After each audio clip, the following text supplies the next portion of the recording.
C'est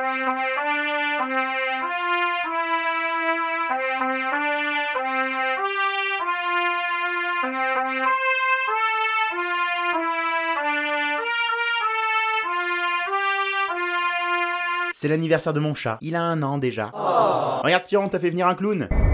Qu'est-ce que t'en penses, il est marrant, non? J'adore mon chat. Je crois même que je suis un peu gaga. Je passe mon temps à le porter, lui parler comme à un bébé, lui faire des gousi-gousi.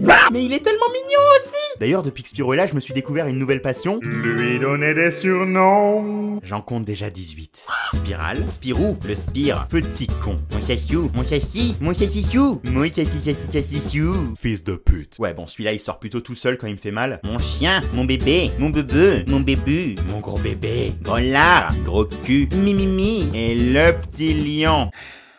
Bon d'accord, je suis complètement gaga. Pourtant il y a un truc qui saute aux yeux quand tu le regardes. Ce chat est parfaitement normal. Il n'a absolument rien de spécial. Couleur classique, symétrie parfaite, même ses miaulements sont tout ce qu'il y a de plus basique.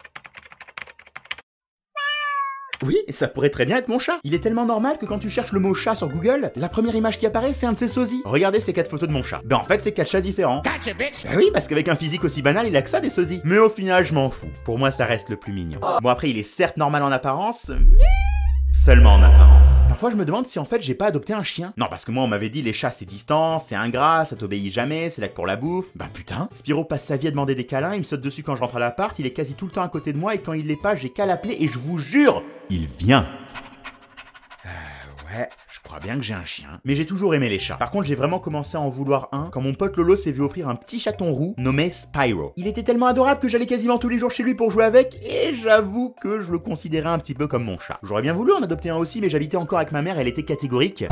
L'année suivante, j'ai gagné un chat roux en peluche dans une machine à pince à la foire. Ouais, je suis plutôt bon avec ces machines de merde. Et je l'ai appelé Spiro pour le différencier de Spyro. Oui, ce que je fais est triste et ridicule, je voulais un chat, ok? Bref, plus tard dans l'année, j'ai enfin réussi à déménager dans mon propre appartement. J'en parle d'ailleurs dans cette vidéo. Et 8 mois après, lorsqu'on m'a parlé de ce petit chat roux à adopter, j'ai fait semblant d'hésiter. C'était le sosie parfait de Spyro, donc je l'ai appelé Spiro, j'ai renommé la peluche Fake Spiro et je lui ai donné. Et c'est ainsi qu'ont débuté les premiers mois de bonheur. Enfin pas au début. Il était infernal! Déjà il rongeait les câbles, du coup j'ai perdu des tas d'écouteurs, une lampe et un putain de câble Ethernet de 30 mètres. Ensuite il laissait d'étranges traces marron à l'intérieur et je ne veux pas savoir comment il faisait. Et puis il avait tout le temps ses griffes sorties, vous savez ces toutes petites griffes bien aiguisées de petits chats qui provoquent des douleurs bien aiguës. Imaginez ce que j'ai ressenti le jour où j'ai reçu ce petit coup de patte. Extrêmement mal placé.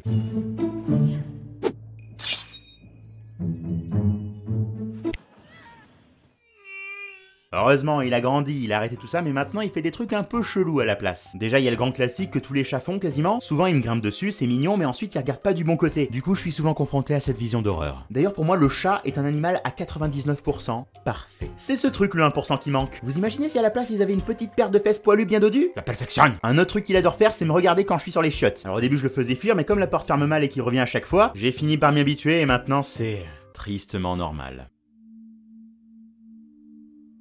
Mais il y a une seule chose à laquelle je ne pourrai jamais m'habituer. Vous vous souvenez de Fake Spiro, son doudou? Il a passé des mois à le trimballer partout, à se battre avec, comme s'il s'agissait d'un véritable chat, d'un compagnon de jeu, d'un ami. Et c'est toujours le cas, mais leur relation a, comment dire, un peu évolué.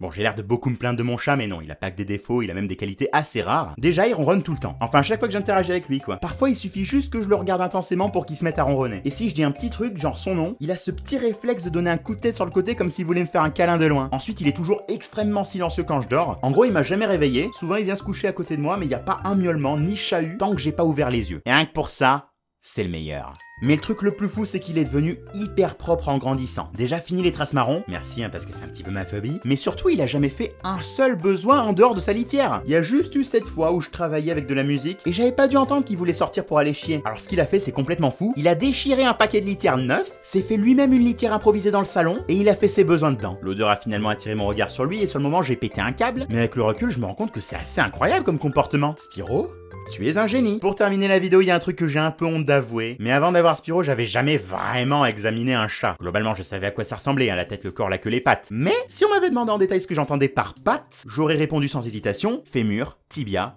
pied. Sauf que non, hein, j'ai bien fini par m'en rendre compte, le fémur il est là-dedans, le tibia juste ici, et le pied, bah c'est tout ça. Et le chat marche en fait sur ses orteils. La terre entière le savait sûrement déjà, mais pour moi ça a été un choc. Je trouvais ça beaucoup trop grand pour cet animal, et j'ai mis hyper longtemps à m'y habituer. Je le trouvais ridicule. Alors certains vont me demander, mais tu trouvais pas ça bizarre toi que ses genoux se plient à l'envers? Bah non, enfin je me disais que c'était un truc d'animaux quoi, comme les chevaux ou les autruches. Sauf que non! Eux aussi, c'est le même délire! Sans déconner, j'ai appris ça là récemment et mon univers est bouleversé! Chevaux, autruches, chats, humains, on est globalement tous foutus pareil. Les animaux ont juste des pieds immenses et marchent sur leurs pointes. Je refuse de croire que j'étais le seul à penser que les animaux pliaient leurs genoux à l'envers. Je vous en prie, dites-moi que j'étais pas le seul.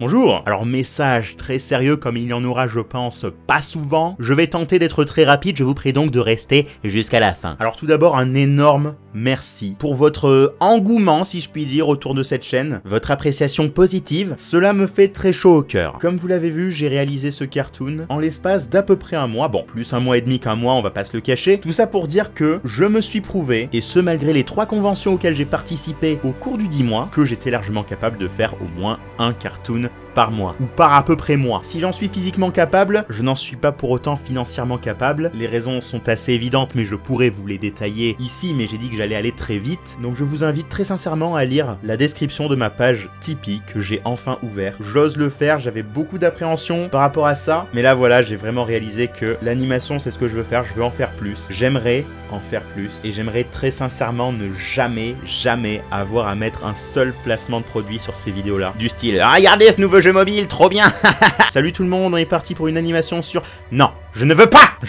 Donc voilà, je vous le balance cash, j'ouvre une page Tipeee pour me permettre de réaliser un cartoon par mois environ, ça serait vraiment mon rêve. Et si vous aussi vous en avez envie et que vous en avez bien entendu les moyens, c'est très important, n'hésitez pas à ne laisser ne serait-ce que 1 € ou 2 € si vous êtes vraiment des fifous. Ne pensez surtout pas que c'est insignifiant parce que regardez, si vous êtes seul à donner 2 €, bah ouais ça fait 2 €. Mais si vous êtes 10 à donner 2 €, ça fait déjà 20. Si vous êtes 50, ça fait 100. Et on peut continuer comme ça très longtemps. Bref.